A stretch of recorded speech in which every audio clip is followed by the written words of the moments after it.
பகவத்கீதை ஒரு ஆழமான ஆன்மீக உரையாடல்.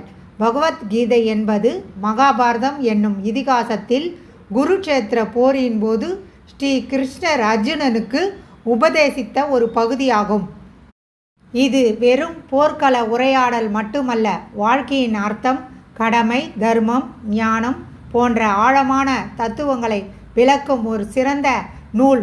பகவத்கீதையின் முக்கிய கருத்துக்கள்: கர்மயோகம், செயலில் ஈடுபாடுடன் இருப்பது, ஆனால் அதன் பலனை எதிர்பார்க்காமல் இருப்பது. ஞான யோகம், ஞானம் மூலம் மோட்சத்தை அடைதல். பக்தி யோகம், பக்தியின் மூலம் இறைவனை அடைதல். தர்மம், தனிநபர் மற்றும் சமூக நலனுக்கு உகந்த வாழ்க்கை முறை. அகங்காரத்தை கடத்தல், தன்னை மையமாக கொண்ட எண்ணங்களை கடந்து உலக நலனில் ஈடுபாடு கொள்ளுதல். மரணம் என்பது மாற்றம். மரணம் என்பது இறுதி அல்ல, ஒரு மாற்றம் மட்டுமே. பகவத்கீதையின் சிறப்புகள்: உலகளாவிய தாக்கம், இந்தியாவை தாண்டி உலகின் பல பகுதிகளில் பரவியுள்ளது.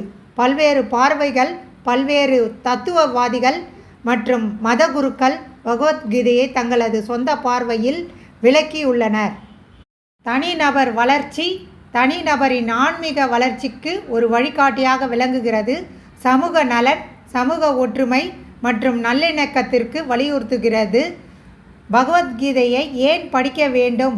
வாழ்க்கையின் அர்த்தத்தை அறிய, வாழ்க்கையின் நோக்கம் மற்றும் பொருள் என்ன என்பதை தெளிவுபடுத்துகிறது. மன அமைதி, மனதை அமைதிப்படுத்தி வாழ்க்கையை எளிதாக எதிர்கொள்ள உதவுகிறது. தன்னம்பிக்கை, தன்னம்பிக்கையை வளர்த்து தடைகளை எதிர்கொள்ளும் தைரியத்தை அளிக்கிறது. தார்மீக வழிகாட்டி, தார்மீக வாழ்க்கை வாழ ஒரு வழிகாட்டியாக விளங்குகிறது. பகவத்கீதை என்பது ஒரு ஆழமான தத்துவ நூல்.